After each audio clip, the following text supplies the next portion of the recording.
Magandang araw po sa ating mga kabarangay, mga kalbabayan po dito sa lungsod ng Santa Rosa. Nandito po tayo ngayon sa may Aglipay, dito po yan sa may Barangay Labas. Dito po tayo sa may likod ng chapel po dito sa loob. So magbibigay lamang po tayo ng konting updates. Mula po ito sa tanggapan po ng ating Konsyal Manoy Alipon. Muli ako po ang inyong Kuya Rendel. Samahan niyo po muli ako. Yun, kasama po natin dito ang Red Cross. Magandang araw po, ma'am. Magandang araw po, magandang hapon po. Ano po pangalan nila, ma'am? Meron po. Kayo po, ma'am. Si Ate Cecil po. Ceci. Ayun, ma'am, nakita ko po meron po tayo ditong Red Cross na desk. Desk po ba tawag dito? Kailan pa po ito nag-umpisa, ma'am? Kaninang umaga lang po, mga 8 a.m. po. 8 a.m. Base po dito sa inyong nasarapan na tarpaulin, ito po ay Red Cross. Ano po ba ang purpose po ng Red Cross po dito sa ating sementeryo? Ito pong desk po na ito. For first aid po, just in case na meron po tayong mga pumupunta po dito na mga yes po. Hindi po okay yung pakaramdam nila. Pwede po silang mag-stay dito. Pwede po silang magpapalito. Ayun, so ibig sabihin po ito po ay for medicinal purposes po, tama po, and for health purposes ng ating mga Blood pressure. ayun, pwede po magpa-check ng blood pressure po dito. Bukod po sa blood pressure, meron pa po ba sugar? Wala, hindi naman po ba Wala kasama? naman po. Yun lang. Blood pressure lamang po. So ito po yung ginagamit nyo for blood pressure. Yes po. Okay po. So ma'am, itatanong ko lang din po, hanggang kailan po itong desk po na ito? Hanggang ngayon lang po sa hanggang Ngayong araw po, sa iba pong sementeryo meron din po Meron desk. po. Ibig sabihin po, meron po lahat ng sementeryo po. Okay. naka-duty po. May naka-duty po. So, anyayahan po natin ating mga kabarangay po dito na pwede po sila ditong magpa-BP at kung may nararamdaman, meron po kayong gamot. Tama ho ba? Ay, wala po kaming gamot dito. Wala po kayong dalang gamot. Magpapahinga lamang po sila dito. Tapos kung may mga problema po, just in case na kailangan po nilang pumunta ng talagang hindi na po namin kaya, pwede po kami tumawag ng rescue Okay po. para po sila po yung mismo magdala doon. Okay po. So, kayo ay emergency responders. Okay po. So, nabanggit nyo po ma'am na pwede po magpa-blood pressure po dito sa ating Red Cross desk. Matanong ko lang ma'am po ma'am, ano po ba itong hawak nyo ngayon? Listahan po ng mga nagpapaduty po. Listahan po ng mga nagpapa-BP. Okay, base sa inyong listahan, mukhang marami na po. Ilan na po kaya ang na-BP nyo po ma'am? Namamaala na po kami. 43 na po. 43 persons na po yung nabibiki namin. Simula po kami ng 8 a.m. hanggang ngayon po 40. Okay po ma'am, meron na po bang tumaas ang presyon ngayong umaga? Normal naman po. Normal naman po lahat. Ayun po ang kinaganda. So maigi na pong nandito kayo at nababantayan niyo po ang ganung mga sitwasyon. Maraming salamat po mula po sa opisina ng ating Konsyal Manoy Alipon. Kami po ay nagpapasalamat dahil kayo po ay nandito at nakaabang po sa ating mga kabarangay. So kaway-kaway po ma'am. Thank you.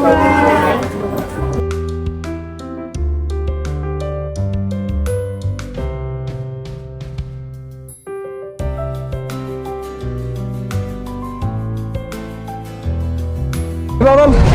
Sige po. Sige po, adjust po. Sige po, okay na po, okay na po. Okay na po. Sir, magandang hapon po. Magandang hapon po.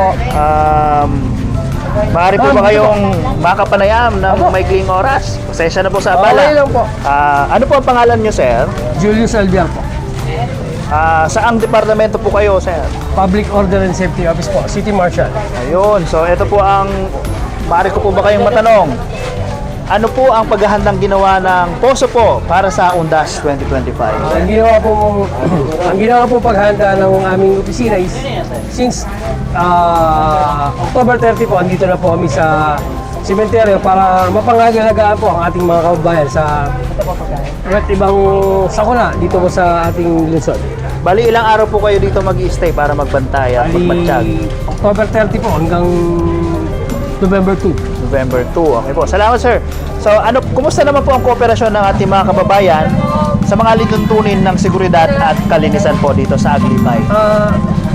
Sa ngayon po, hanggang sa ngayon po simula nung October 30, siyempre, hindi naman po natin may iwasan na medyo may mga makukulit, pero cooperative naman po ang ating mga kababayan. Okay po. Ano po ang mensahe nyo sa publiko tungkol sa maayos at ligtas na paggunita ng undas? Ang mensahe ko lang po sa ating mga kababayan is maging cooperative lang kasi hindi naman po para sa amin, para din po sa lahat ng ating mga kababayan na sila yung maging ligtas sa ating undas na ginagawa. Opo, tama po. So, ito na lang po ang pinakahuli, sir. Ano po ang pakiramdam na nakatutulong tayo sa ganitong panahon ng paggunita at pagtitipon ng bawat pamilya? Ay, napakasarap po sa pakiramdam na kami makatulong sa ating mga kababayan at sa ating mayor na kami po ay nakakatulong din sa ating mga kababayan sa ating pong mayor, sa ating lungsod. Ayun, maraming salamat po, sir, sa pagpapaunlak ng aming interview mula po sa tanggapan ng ating Konsehal Manoy Alipon. Kami po ay natutuwa dahil kayo po ay talagang ginagampanan niyo po ang inyong mga tungkulin dito po sa ating lungsod ng Santa Rosa. Hindi lang po ngayong araw. Maraming salamat po, sir. Salamat din po. Pagpalain po tayo, sir. Salamat po. Thank you po. So magandang hapon po, tatay.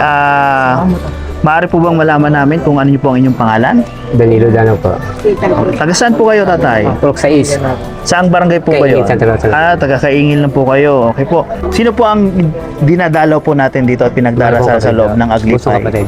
Bunso niyo pong kapatid. Okay po. Gaano po kahalaga sa inyo ang paggunita ng undas? Alaala po. Yung alaala niya po, inaalala niyo yung mga alaala niya.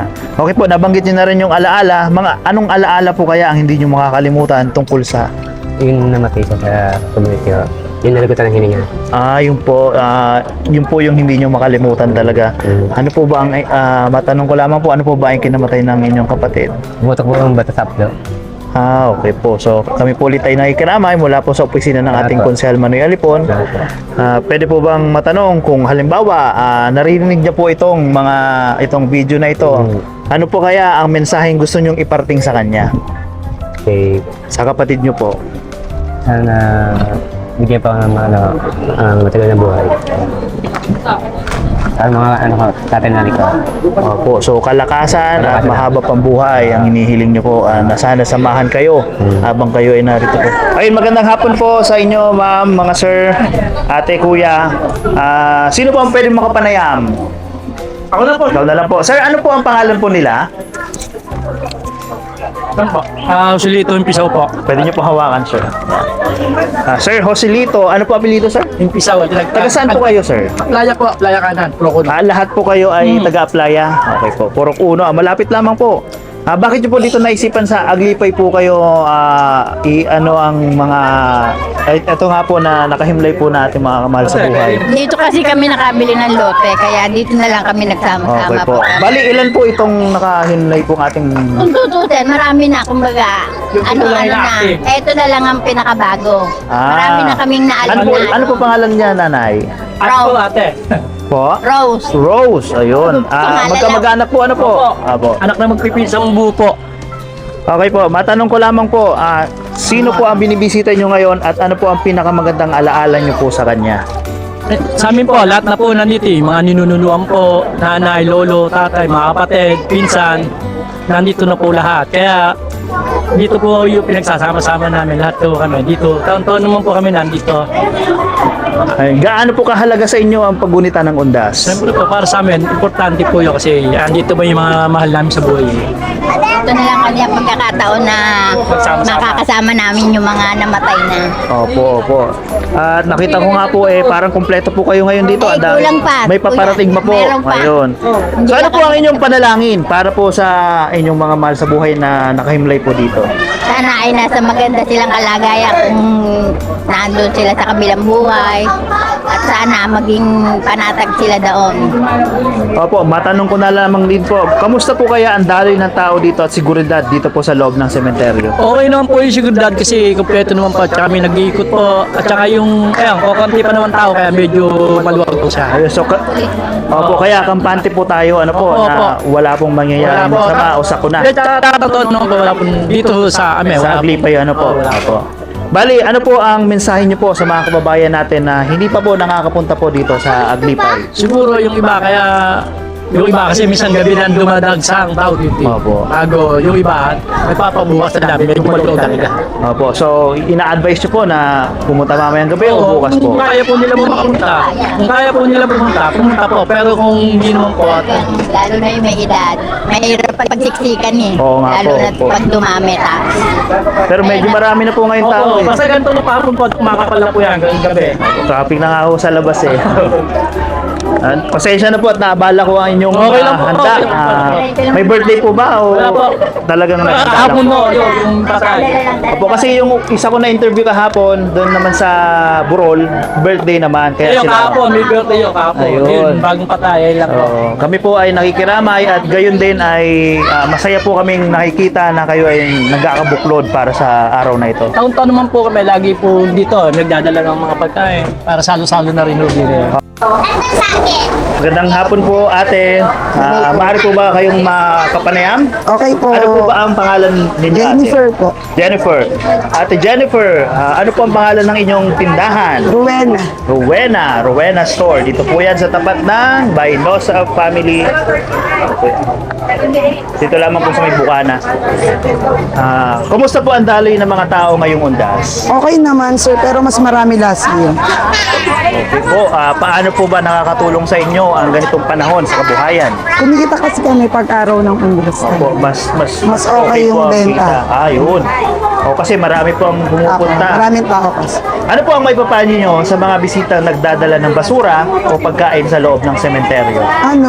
Maging proper lang sila sa pagtatapon ng basura. Kasi may mga basurahan naman, designated talaga yung mga basurahan. Okay po. So ano po kaya ang pagbabago na napansin nyo sa pagdiriwang ng undas kumpara sa nakaraang taon? Mas okay yung daloy ngayon kasi hindi siya ganun katao. Hindi katulad last year. Medyo masikip talaga. So ibig sabihin mas marami po talaga. Oo, kuya. As Sa tingin nyo po ba mas dadami po yan mamayang gabi? Siguro. Kasi ang tagal na wala ng pasok, di ba?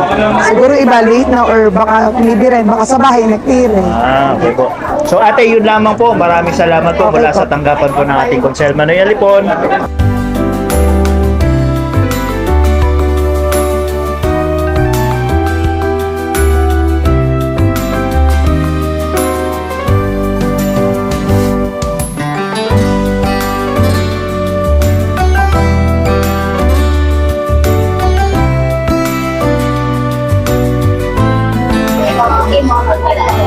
Sa gitna ng paggunita at panalangin, buhay na buhay ang diwa ng pagkakaisa at malasakit sa bawat isa.